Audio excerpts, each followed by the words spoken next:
podcast is part of the Sports Social Podcast Network.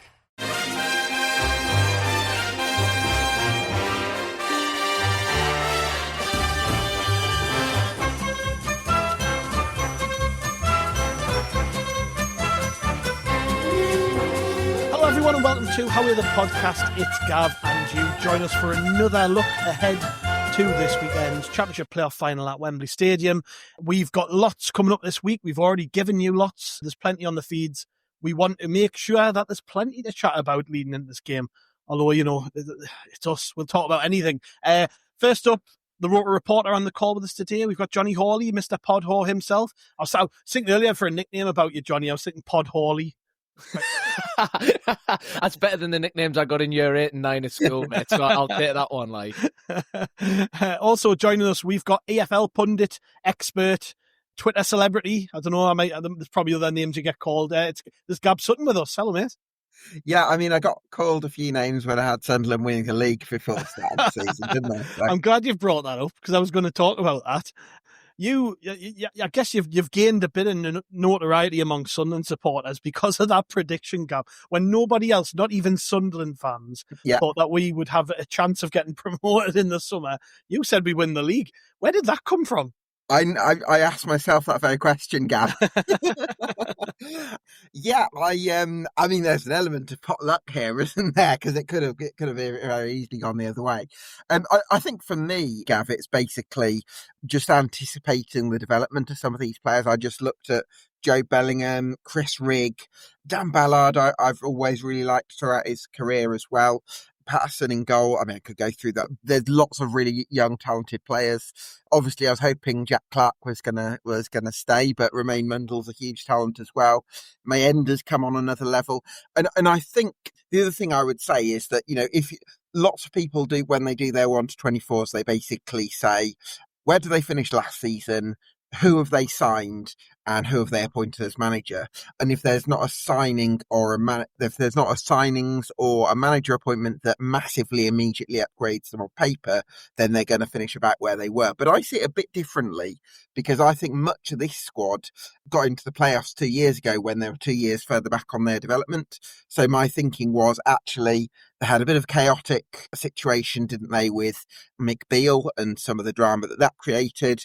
Actually, when Mick Beale was appointed, I think I'm right in saying he weren't far off it even last season. And then Mike Dodds maybe wasn't quite ready for the number one job. But actually, I think this is a really talented squad. And I think that we've just seen them continue their development. Dan Neal's another one. I think he's really mature. I mean, that performance across the two legs from Dan Neal, real coming of age. Well, he's already come of age, hasn't he? But I think it's just been a season of rapid growth from this extremely talented young squad. When you get that, then good results are likely to follow. What did you think, Johnny, when you first heard Gab say that Sunderland would win the league? Well, my first thought was not, you're spot on there, mate. You're absolutely, you've really got your finger on the pulse of this Sunderland side. I think fair to say that, like the majority of Sunderland fans would have said at the time, a little bit of scepticism. But look, you've been far closer than me because I had us somewhere around 8th to 10th. So, fourth, 3 places off first, and it's more than that from where I said. So, yeah, better prediction than mine. I think everything that you said about the state of the squad and the possible development of the players would have rung true in the summer as well. So, like, you can't really argue from that point of view. But I just think, like most Sunderland fans, I just thought the chaos of last season, the kind of, it dragged on, didn't it? That managerial search. Obviously, the club kind of communicated it was, it was to be expected. They were intentionally taking their time and didn't want to repeat mistakes. But all of that, and then the classic Sunderland summer dilemma of who's going to play up front and have we signed a striker yet? All of that to me just didn't suggest a happy enough camp to be looking at a serious promotion charge. But yeah, like I say, I'm glad to be sitting here now 9 months down the line being proven wrong, not correct. So fair play to you, Gab, for that one. Yeah, you gained brownie points for tipping us for promotion, Gab, but you lost them by mentioning Mick Beale twice on this pod already. I think you've, Gab's away. But in all seriousness, I think after such a chaotic season, it would have been very, very easy to tip Sunderland to either struggle or have another middling season. But you're right. I'm known on this podcast for being a bit half full when it comes to glass half full when it comes to Sunderland. So I think even in the summer was thinking top 6 would be up there, and for all the same reasons you've just said. And I think, to be fair, it's not like you're coming out and saying this now, like a lot of people probably are. A lot of pundits will be chatting about Sunderland and saying, well, they've got a good young team. This, that, a lot of people back in the summer would have been looking at Sunderland and thinking, I don't know about this. But given the way that the season has gone, you've kind of stuck to your guns. And then once we couldn't get automatic promotion, your tack changed slightly, and you're still tipping Sunderland to go up. If I heard right on the podcast I heard you on, you were still tipping us to win this playoff final. Are you sticking to that? Yeah, I think I'm just too far invested in it to go against Sunderland now. I feel like I'm in too deep, Gav. That's where I'm at. No, I think it's going to be a really tight game against Sheffield United. I think it's going to be one of those that's either 0-0 after 90 minutes and goes into extra time, or it's going to be 1-0 to either side. Yeah, I don't think there's going to be much in it. I think both teams demonstrated excellent organisation in both their respective playoff semi-finals, and I think that's going to make it a sort of cagey game, and I think it could be settled by an isolated moment. So I'd probably lean towards Sunderland, but I could just easily see it go Sheffield United's way. When you think about Sheffield United, then they've had a really good season. Obviously, they finished third, and it was basically a top 3. It was a top 4 for a long time, and then we tailed off a little bit. But still, they kind of did blow automatics, didn't they? It's a bit harsh. Well, they were clear at the top for a period, weren't they? And all of a sudden they had a run where they lost it a little bit, and then by which point Burnley and Leeds crept in. I think when 2 other teams get to 100 points, I think it's very difficult to say, they've. But they did get 3 straight defeats, and that was what killed it. But that's decisive when it comes to that amount. When you've got 3 teams that good, if you lose 3 on the bounce, I completely agree with you. But then I also think that's quite normal. That would happen to most teams in most seasons. Yeah. In an automatic promotion race, I just think in this season, there was just no leeway for that, really. But I think they've had a fantastic season as well. And it's been odd, I suppose, from a Sunderland point of view, guys, hasn't it? Because you were in that automatic promotion race up until February, and then you led at Leeds, didn't you? Well, was the Leeds game after Burnley away where Wilson missed the penalties? Mm-hmm. And so a slight missed opportunity at Burnley because you could have won there, and then you came very close to winning at Leeds, which would have been a huge result that would have blown it right wide open and made it a 4-horse race. And then Leeds made a couple of substitutions, didn't they? And sort of got a couple of goals really late on. And then that moment seemed to just take you lost a hole, didn't you, after that?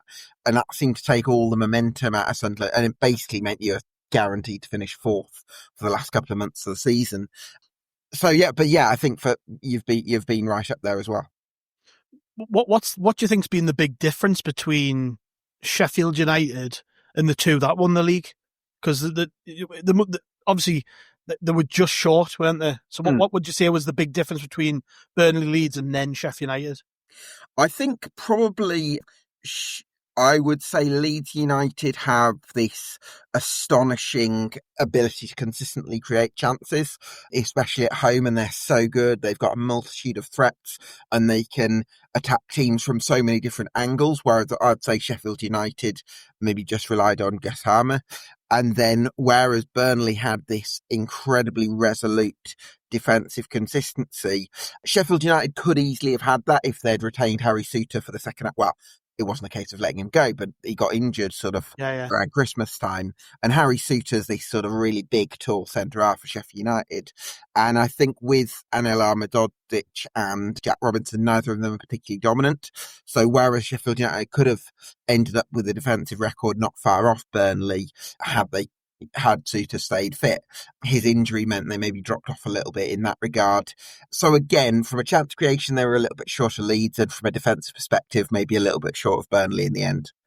Yeah, can I just jump in on this as well? Just because I wanted to ask about Sheffield United as well. Because I think for me, whenever I've watched them this season, I've thought that they're a team with really good individual quality, but I struggle to see a particular style of play or kind of patterns of play that make me think wow, this is a good team to watch. I think you identified, obviously, Leeds have got that in abundance going forwards, which is why they've ended up winning the league. Is it unfair of me to say that Sheffield United are too much of an individuals team and not enough of a cohesive outfit? Is that just kind of my ignorance of them, or do you think that does tally with kind of how they've played this season at times? Yeah, I felt a lot that they've been able to win really tight games without necessarily playing superbly and creating a ton of chances. I think they've been very clinical this season. I think they've probably been better going forward in the second half of the campaign and maybe not quite as strong defensively for the reasons I mentioned. But yeah, it's felt like, whereas in the first half of the season they were winning 1-0s and 2-1s, in the second half of the season it's been more like 2-1s and 3-2s, I suppose. But it's always been very sort of fine margins with Sheffield United. Yeah, I think they're probably quite a way off being a Premier League ready side. But yeah, they do have that ability to kind of get on the right side of fine margins. I was going to ask you, actually, because you mentioned Gus Harmer before, and he's a name who crops up. His name crops up whenever you talk about Sheffield United. It's almost becomes synonymous with Sheffield United. Gus Harmer is their star man. Is it literally on him, this final, in terms of their ability to, the very close team in terms of ability, the teams, you can go through position by position, pick out who's better than who. But I would say him and Lefebvre really are the two big standout players in this game. So does it almost come down to how well he plays this game? Yeah, I think so. And it's going to be really interesting to see how Sunderland target him, because I think we touched on this before we went on air, that Patrick Roberts on the right wing for Sunderland is it that he's a doubt for this game? Yeah. So it's whether does Régis Le Bris switch to a 4-3-3 and put Meander on the right, or does he stick with a 4-4-2 and ask somebody to do that kind of man-marking job on Gus Harmer to make sure that he's nullified? Because the danger is if you get Trey Hume to sort of be the one that sticks to Gus Harmer, that you possibly risk leaving some gaps in behind for somebody like Campbell to exploit with his movement for Sheffield United. So, yeah, I think that's going to be a really interesting selection point for Sunderland going into Saturday. What would you do, Johnny? What do you think the secret is to stopping him? That's a very difficult question to answer. I think it's a hard one to call, because I think it's going to make a massive difference when we think about who's actually going to be fit, because I think if we have Romain Mundle able to start on the left wing, I think all of a sudden we can shift from having to think about how do we nullify Sheffield United 100% to, okay, a bit more, how can we then cause them problems and how can we create chances going the other way? So if he's fit, I'd be tempted to go back to a 3 in the midfield, and then, you can potentially look at pushing a Chris Rigg or I was going to say Alan Brown, but there's no chance he starts this game realistically, is there? But you can maybe push somebody like that further out wide to then try and do a bit of a job on him without sacrificing too much going forward, because you've got Mundle back on the other side. Yeah. If we're playing a 4 with 2 up front again, and we've got Lefebvre on the left, then it does start to worry us a little bit if we're sticking too many men on defensive jobs. Then I start to worry about, our strength is getting in behind. If we can't even get out sort of beyond the defensive third into the midfield at all, then I think we're looking at possibly a very, very long afternoon. So I think for me, I'd be, like I say, if Mundle's fit, then I'm less worried about sticking a man marking job on the other wing. Mm-hmm. I think if Mundle isn't fit, I'd be tempted to almost take a bit of a risk and try and let Trey Hume deal with him. And you can always make a change after even sort of 20-30 minutes. Tactically, you can make a bit of a shift. But yeah, I think if we've got the 4 across midfield and the 2 up front, I'd be concerned about sitting too deep, because I think you can go too conservative. The other thing I would say is with a 4-3-3, I think I'm right in saying it would look like you would have Dan Neil possibly as the right central midfielder. So there's a possibility that with how Gus Harmer sort of drifts in field, you could possibly have Dan Neil actually keeping one eye on Harmer and sort of stopping him from getting into those sort of areas, if you like. Yeah, I mean, it depends who plays the 6, doesn't it, really, or the holding role, because we've seen it be Dan Neil, we've seen it be Job at times, actually, particularly over recent weeks. Not so much Rigg or Lefebvre, understandably. It's kind of less their game, but yeah, I think that's another reason why I'd be looking to play the three in midfield if possible, because I think when you've got the three across there, then you've got more options. Like you say, you can have someone keeping half an eye on someone without it having to be a full 90. And you know what as well, Johnny? I like it when Job has the space in front of him or the freedom, I suppose is the better word, to drive forward, because it can create those spells of pressure. Because you were pretty conservative across those two semi-final legs, but I also felt like there were moments when Joe Bellingham just drove you forward, and I think giving him that little bit of freedom to do that, I think could be really pivotal as well. Yeah, the midfield is the big selection dilemma for Sunderland. I don't think it's necessarily the forward line. It's about who plays in midfield. Bear in mind, there's only probably 5 options there, 6 if you count Salis, who's not going to play. And really, what order they go in? So let's suppose Roberts is either unfit or dropped. Rigg goes out on the right hand side, a little bit better in terms of organisation and can track Harmer, but then that allows Mundle on the left to have a bit more freedom. And we know Mundle's good defensively anyways, but you saw what he did in that second half of extra time in particular. And then on top of that, which is something Sunderland have seen for virtually just that period in extra time, Lefay going into the middle and working with Mundle is something we haven't seen. It's something we've been desperate to see. And I'm almost expecting it. You have Lefay in behind one of Isadora Mayenda, Job and Daniel sitting in the middle of the park. And all of a sudden you look at that and you go, and we haven't got the ball. We're very structured, but when we have got the ball, the ability to break at pace is there. And that makes us very, very dangerous. 100%. And just kind of on that kind of balance between that we've touched on between stopping Sheffield United versus giving them something to think about, I think maybe a bit of the latter can go hand in hand. So I think Johnny mentioned when I asked him about Sunderland's lineup off air a few days ago, playing Elisa Mienda on the right of a front three. One of the advantages of that, I think, would be either Harrison Burrows, Sheffield United left back, goes forward and there's massive counter-attacking opportunities for Mienda to get in behind and run at Jack Robinson, who isn't necessarily very athletic either, their left centre half. Or you actually end up forcing Harrison Burrows back and Gus Harmer doesn't have the overlapping option. So you're kind of almost dealing with Gus Harmer by reducing his passing options, if you like, by having Mienda really high up the pitch on the right to basically pin Burrows back. So that could be a way of looking at it as well. Yeah, we've got lots of options, which is nice. And it's been a big feature of, so certainly the discussions going into this playoff campaign has been about how Sunderland have been able to rest, rotate, prepare. And all of a sudden you look, we've got lots and lots of options. But this is a very different Sunderland team to the one even that played Sheffield United on New Year's Day.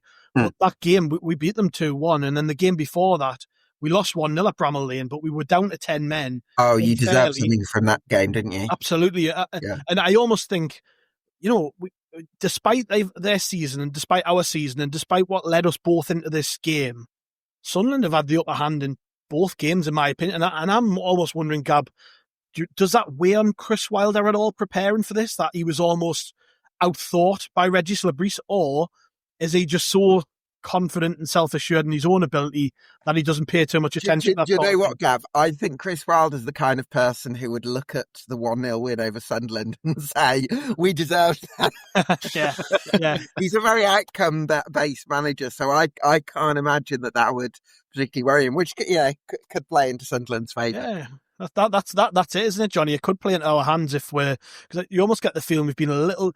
I'm not saying Chris Wilder's underestimating Sunderland, but it does seem to be a feeling in the air that some teams, some managers, some players, some pundits have underestimated Sunderland at times recently, and maybe that's to do with the run we had at the end of the season. I don't know, but it could help us in this game, couldn't it, if we are underestimated a little bit?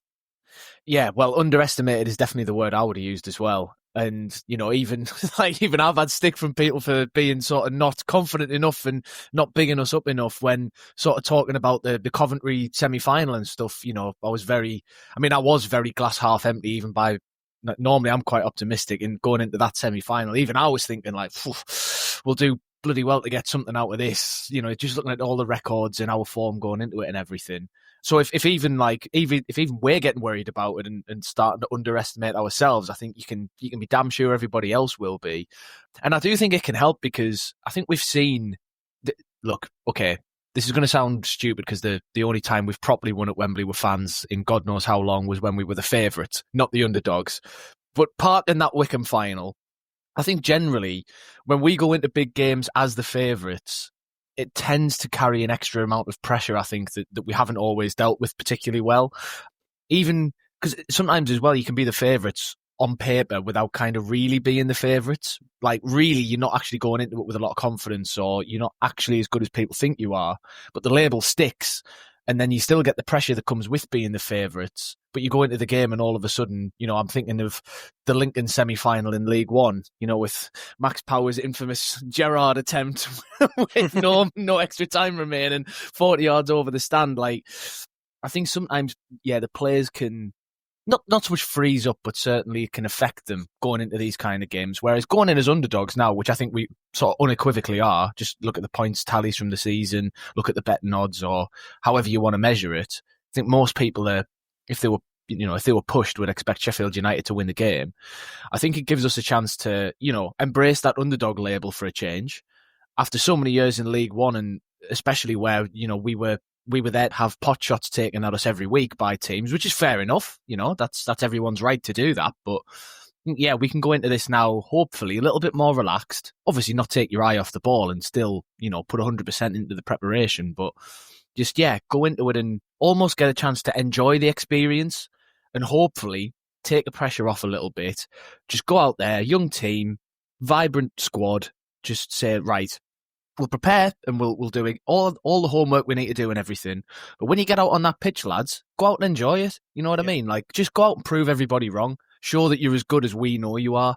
And, a little bit of that sort of siege mentality as well in the dressing room, I'm sure won't go amiss. But yeah, I think hopefully it can be something we can use to our advantage. But obviously famous last words if it all goes pear-shaped.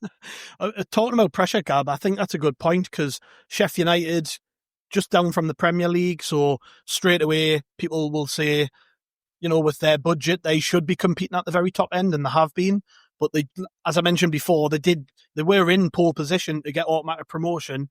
They lost some games and then they fell out of the race. So there's the pressure that comes with that. There's the pressure that comes with being one of the biggest spenders in the league. And there's also the pressure that comes with just being the favourites going into the occasion. And then on top of that, the way Sunderland got into this final, winning over two legs as we did, with that goal, with that amount of hype off the back of that, the scenes that we saw in the Stadium of Light, does that almost shift the momentum slightly a little? Because we saw last year, didn't we? Leeds, slightly different circumstances, but Leeds fell out of the automatic promotion race. Then going into the playoffs, there was still huge pressure on them to succeed being Leeds United, and they didn't. And I just wonder, how much does that matter in these big games when they are the fancied team? People, if you really pin them down, as Johnny said, would probably say Sheffield United should win this game. Does that almost take the pressure off a little bit for Sunderland? I think possibly, yes. I think they are going to be judged differently. I do give Sheffield United a lot of credit, because I'm going to, I'm not the sorcerer that, because of having said Sunderland would do brilliantly. I actually got Sheffield United completely wrong this season. I think I had them in the bottom half, so right. I thought they might do a bit of a Luton, so I got them completely wrong. You just wrote the names in the wrong order, didn't you? Exactly. Yeah. You meant to write Sheffield United and you put Luton instead. Of course, yeah. So I think Chris Wilder's done really well, because the number of games they lost last season and the number of goals they conceded, I think it might have been a Premier League record, certainly over, I think, 103, something like that. And I think for them to kind of culturally rebuild as quickly as they have has sort of surprised me a little bit. And there's stories of players like Vinicius Souza, who, while we've seen this season that he is actually quality above the level, he was actually hounded out almost by fans. They wanted him gone in the summer. And it's actually very surprising that he's gone on to do what he has for them in the Championship. So I think that speaks to really good management from Chris Wilder. And I think that his passion for the club can be a double-edged sword. Sometimes he can make himself look like a bit of a tit, but at other times it can be a real strength, because it rubs off on other players. So yeah, he's done a fantastic job. How do you pit them against each other, Le Bris and Wilder, in terms of the tactical and mental battle? Because I actually think in the semi-finals you saw Le Bris at his best, particularly in that first leg where we went to Coventry with a plan that just was almost flawless, albeit the winning goal came with a bit of fortune. But I still think, in terms of the tactical battle was quite interesting between him and Lampard. Lampard, we knew, would try and play in the way that they did on the front foot. They would try and get crosses into the box. We almost set up to say, well, come on then, give us a bit and we'll catch you on the break. And we did. And how do you pit Le Bris with Wilder? Because Wilder's a different case to Lampard. He isn't wedded to a particular style, as Johnny said. Sure. I think what I'm really curious about is Wilder, as I mentioned, is all passion. He's on an emotional roller coaster. I think that can be a massive strength. I think that can be a massive weakness, and it could be either on the day. Whereas with Le Bris, it's sort of the opposite. I think he's very good at controlling his emotions and staying very calm. And I think that's been exactly what this young group of players have needed, that kind of steady hand on the tiller. And again, sometimes you could think in those sort of big moments, do you want someone who's better at giving the big speeches and lifting the players in a more emphatic way? Or actually, is it quite good to have a manager who the players know what the instructions are, they're going into it pretty calmly, and they're sort of focusing on what's in front of them? I can kind of see both sides to it. So I think from the mental point of view, it's going to be fascinating. But what I've been impressed with regards to Le Bris, and perhaps you guys can expand on this a bit more, there's been this nice balance between you've been very good at going and pressing certain games at times. You've also had that ability to drop into a more compact shape and ride out pressure at times as well, which you need. And then at other times you've looked after the ball, but you've had this nice balance of playing the circumstances, and doing different things at different moments. And not every team has that. So I would say that's been a real strength. How do you feel about the way we approach this, Johnny, in terms of Le Bris and the opposite manager? As Gab's just brilliantly said there, he's all passion, isn't he, Chris Wilder? But you used to, you think back to the last time before last when Sheffield United got promoted and he was manager, they were famed for a playing style, right? They used to play that three at the back with the centre halves which bombed on and stuff, and that, it nearly got Sheffield United into Europe for a while there. They were sort of like fifth in the Premier League, and it dropped off a bit. But at one point, Wilder was a manager who you thought of a defined playing style, and now it's as you said before, it's very, very different. And then you kind of put him alongside Régis Le Bris, who, all right, we don't always play the most sexy football, but I think we're effective. And we know what we're doing, and we're bloody good at it. Like, that battle's really interesting, isn't it? That for me, if I was a neutral and I was stepping back from this game and there was no emotion at all, my whole sort of focus on this particular occasion would be just watching how them two kind of play a game of chess against each other.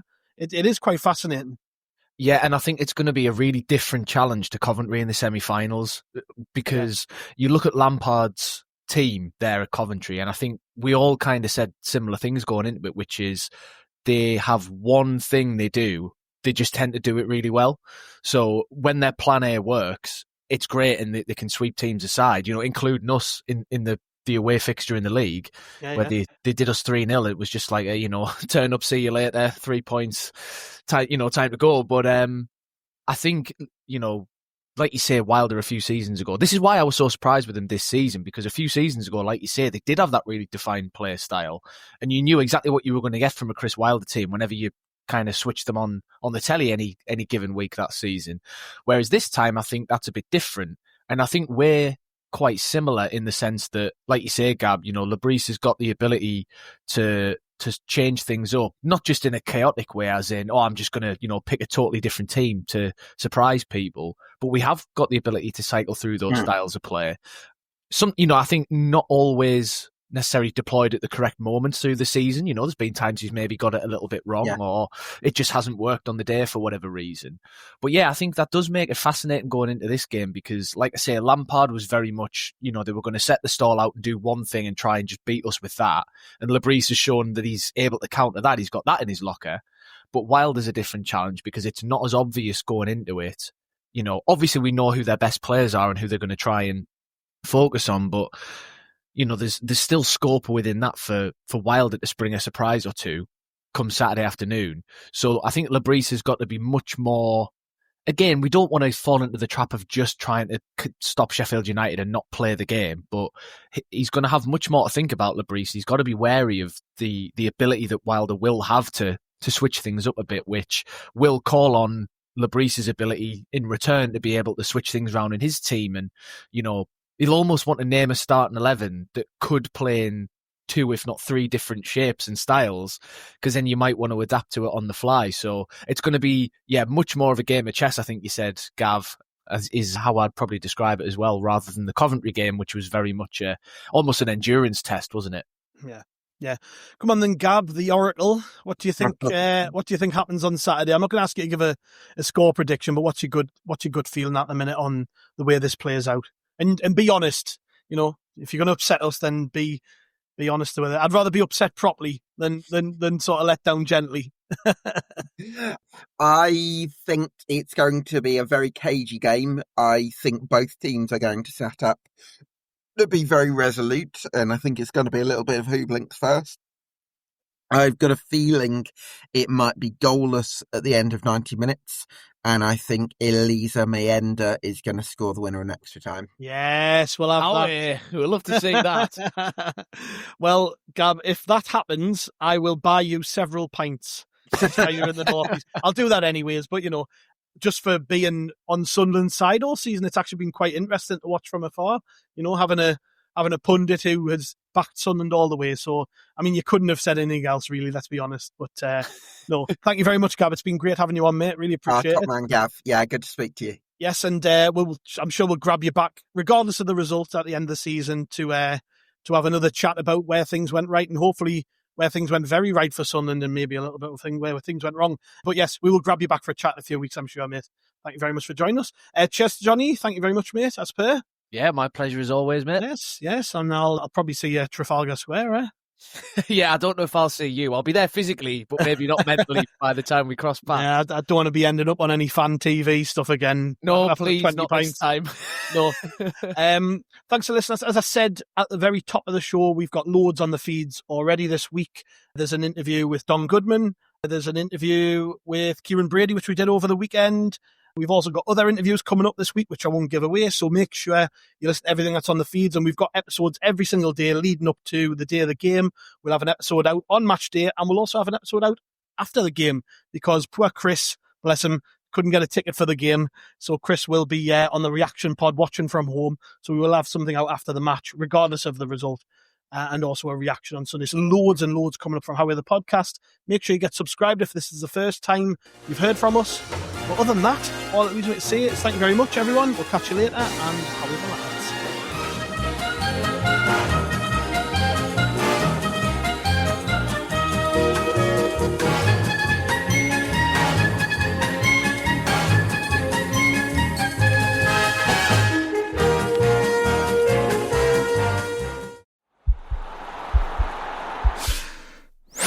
This podcast is part of the Sports Social Podcast Network.